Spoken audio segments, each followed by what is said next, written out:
last story of the day, in a Jason Schreier report that there's been some drama at Hangar 13 on a Mafia 4 and another game that was in development and sort of just projects being canceled and people leaving. There was a little bit sort of embedded in the end of it that there is a secret studio up in Marin that has very few people and no one really knows what's going on with it, but they're codenamed Parkside, and they're within 2K Marin and Hangar, and they are working on the next BioShock game.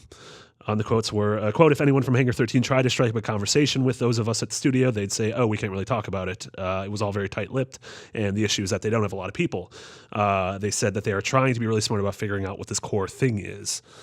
Okay, so the Take-Two CEO, Strauss Zelnick, has said before that he considers BioShock to be like a core franchise that they want to revisit, even though it's pretty clear that it's not with Ken Levine, who's at Ghost Story Games working on their own the narrative Lego, whatever that is, the thing that they've been talking about for a couple of years. That's I like narrative. Yeah, Lego. those are what Labo is, right? Yeah, basically. Yeah. So if we are getting a new BioShock from 2K Marin, is that something we want, or is it something that we just don't want a new BioShock? Just everyone's going to yell at me today for everything I'm saying. That's why I put no for you. No, I don't want it. My stance on that is if Ken Levine is not making it, then I don't want it. But even with BioShock Infinite, he didn't get to make the game that he wanted because 2K made him change the core concept. If you hear him talking about that game before it came out and then what came out, it's like, I just don't trust this at all. Like, I love BioShock a lot. That first game is absolutely incredible, and I understand what Infinite does well and how many games have been shaped by it, but I'm at a point where I don't feel like I need any more if it's not under the right circumstances, and I don't think this is. It's also that Take-Two has a stance where they will not ship a game without microtransactions at this point. It's going to have microtransactions no matter what. And it's like, I'm worried it's a cash grab.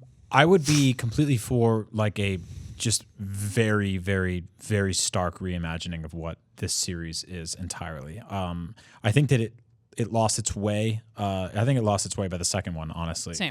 But that wasn't Ken either. No. But I mean, it's still, for all intents and purposes, anyone who went to a video game store and bought the game that said BioShock 2 on it, went home and played a game that was like mostly meandering and repetitive. Felt like a DLC. Yeah, and it had a lot of good stuff in it, and I finished that game, and I actually liked the enjoyed ending a lot. Yeah, me too. I actually love the ending, especially the bad ending. Yeah, really cool.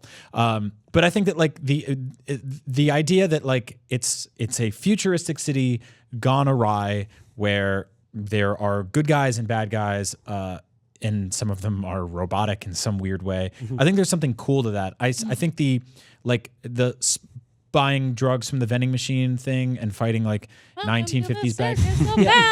So that's the thing is like when this game first came out, there was nothing like it, and we've had what feels like 10 games since then that have kind of explored that same sort of like not necessarily like narrative, but that era in different ways where I just feel like we've gone into that time period a lot, and I would like to see this take a more sort of Assassin's Creed approach where you go, you ask the questions like the way Rian Johnson's asking questions about Star Wars, where he's like, what is Star Wars? I'm going to go write a new trilogy. You know, George Lucas isn't making it. J.J. Abrams isn't making it. What is this? And I know a lot of you are very angry that I said that man's name right now.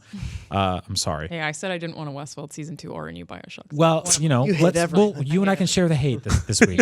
Follow us on Twitter. So, no, I think if someone comes into this and goes, okay, the original people aren't working on this, but conceptually, like, I love this idea. I think this is a great place to sort of develop like a fun video game where you have awesome powers and you fight horrifying things, and it brings beauty and terror and fear all into one place, and it's a good place gone awry. You take those themes, you bring in this like chilling music, you get the full orchestra and everything. You're like absolutely that. right. You make a really good point. Yeah, I think refreshing the thing there. is a good concept. I think if you make BioShock BioShock 4, like, you kind of suck. Because I think if you just go in and you're like, here's the sequel to 2 or 3, or here's the next step in those stories, and this time it's in a forest or, you know, in space. I have no doubt that like 2K could find the gameplay people to make a solid playing BioShock shooter and with the plasmids and everything.